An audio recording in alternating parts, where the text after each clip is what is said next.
Ce soir, l'affaire du Mediator qui semble prendre une tournure politique. Je vous montrerai d'ailleurs dans quelques minutes la une de France Soir de demain, elle en témoigne. Le ministre de la Santé, Xavier Bertrand, parle de manquement dans le fonctionnement du système de médicaments. Une question demeure. Pourquoi ce coupe-fin controversé qui a peut-être tué 2000 personnes n'a-t-il pas été retiré du marché plus tôt? On fait le point avec Guillaume Darey. Les graves défaillances évoquées par Xavier Bertrand sont-elles politiques?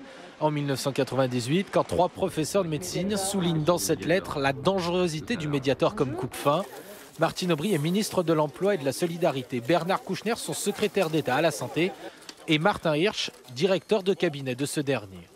J'ai découvert cette lettre à la une d'un journal. Je me sens responsable du fonctionnement du système sanitaire à ma place, qui était de directeur de cabinet. Martine Aubry, Bernard Kouchner et leur cabinet n'ont pas eu d'informations concernant la dangerosité du médicament. Ça n'est pas remonté à eux s'il y avait eu de telles alertes. Le Mediator aurait pu faire jusqu'à 2000 morts selon une étude, d'où le spectre d'affaires sanitaires aux conséquences politiques dévastatrices, comme celle de l'affaire du sang contaminé. Le député et médecin Bernard Debré cible tous les ministres de la Santé depuis plus de 10 ans.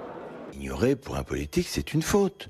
Je dis qu'un ministre doit être responsable de son administration, quelle que soit l'administration. Ce que vous dites, ça vaut pour Martine Aubry, mais aussi pour Xavier Bertrand. Mais bien entendu.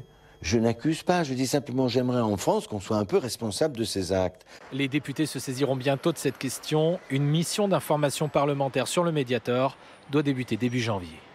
Mediator, à qui la faute? L'affaire implique le laboratoire Servier qui a mis sur le marché ce médicament, l'agence du médicament qui, malgré les alertes, a laissé utiliser le Mediator comme coupe-fin.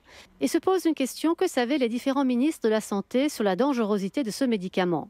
Je pense qu'il faut que nous interrogions moins sur les responsabilités individuelles que sur la place globale de l'industrie pharmaceutique dans notre système de soins. La manière dont elle a le quasi-monopole de l'information et de la formation des médecins. La manière dont nous tous, nous autres les Français, nous consommons, nous sommes les champions du monde de la consommation du médicament. Parce que nous pensons que le médicament c'est toujours bon et qu'il n'y a jamais de danger. Je crois que nous aurions tort simplement d'être, trop classiquement dans la chasse au bouc émissaire, et nous aurions intérêt à comprendre pourquoi nous avons un système de santé publique autour du médicament qui ne fonctionne pas bien. Cela remet en cause notre système de sécurité sanitaire, et donc profondément, je pense que tous ceux qui ont des responsabilités publiques, ministérielles, administratives, forcément sont amenés à se poser des questions sur comment ils auraient pu mieux faire. Et effectivement, c'est une question qui nous concerne tous. Le dossier est accablant. Le Mediator a fait en 33 ans entre 500 et plus de 2000 morts selon les estimations. Un scandale qui va au-delà du sang contaminé selon Irène Frachon, la pneumologue, qui en 2009 a dénoncé publiquement les dangers du médicament. L'affaire a pris une telle ampleur que tout le monde réclame la transparence. Il faut voir dans le processus de décision du point de départ de la fabrication de ce médicament jusqu'au point d'arrivée de la distribution et de la mise sur le marché, quelles ont été les failles du système, puisqu'à l'évidence, il y a eu des failles dans le système. Les enquêtes sanitaires et parlementaires permettront d'y voir plus clair. De 1976 à 2009, 5 millions de Français ont pris du Mediator. Xavier Bertrand, cette affaire prend une nouvelle ampleur.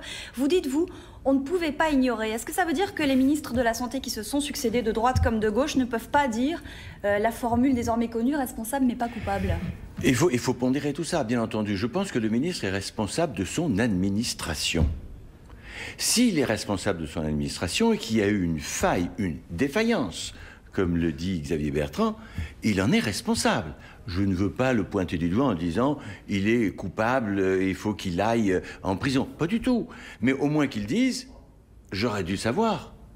Et donc, si j'aurais dû savoir, si j'avais pu savoir, j'aurais peut-être fait autrement. Donc vous invitez les ministres concernés à parler?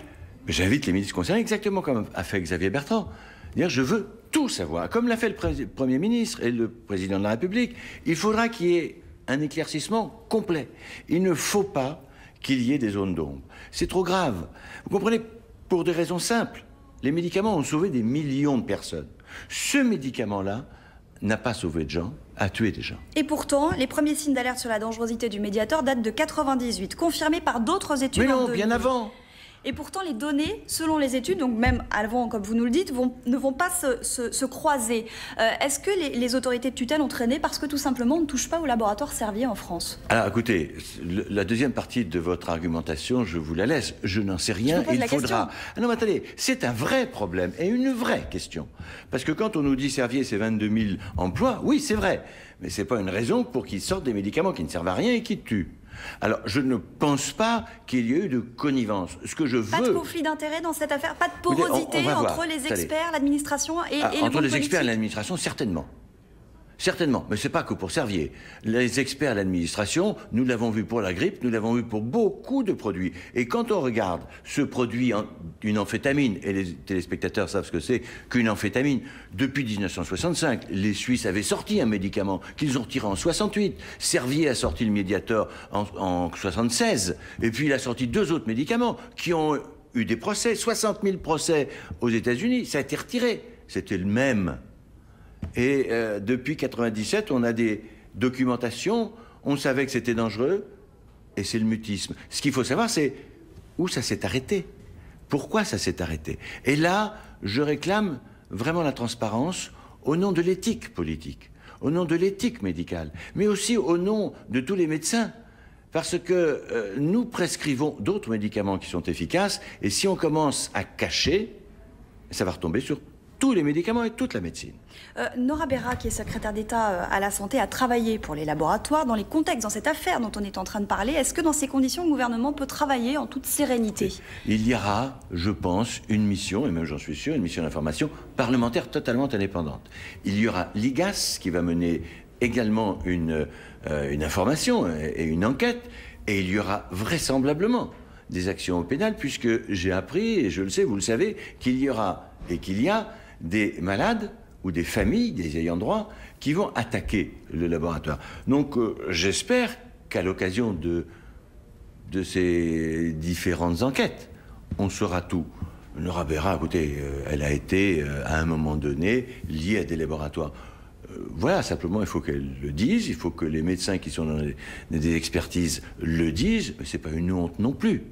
Le docteur Frachon, qui a été la première qui a révélé cette affaire du Mediator, la compare au sang contaminé en disant que celle du Mediator est encore plus grave. Votre avis là-dessus? Écoutez, là, on peut pas, il n'y a pas d'échelle de Richter de la gravité. C'est extrêmement grave, c'est une honte absolue, c'est un drame sans commune mesure avec les d'autres drames qu'on a vécu.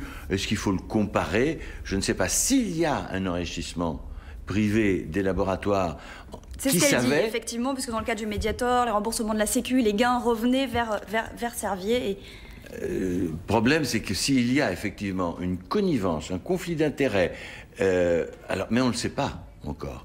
Ce qu'on sait simplement, c'est que les agences multiples, soi-disant indépendantes, n'ont pas joué leur rôle. Ce que l'on sait, c'est que le ministre n'a pas tenu son administration. Il n'est pas responsable, c'est pas lui qui a dit « chut, ne dites rien ». Et bien entendu, mais un ministre est quand même responsable de son administration. Et l'éthique politique, l'éthique de la médecine doit prévaloir devant toute autre préoccupation.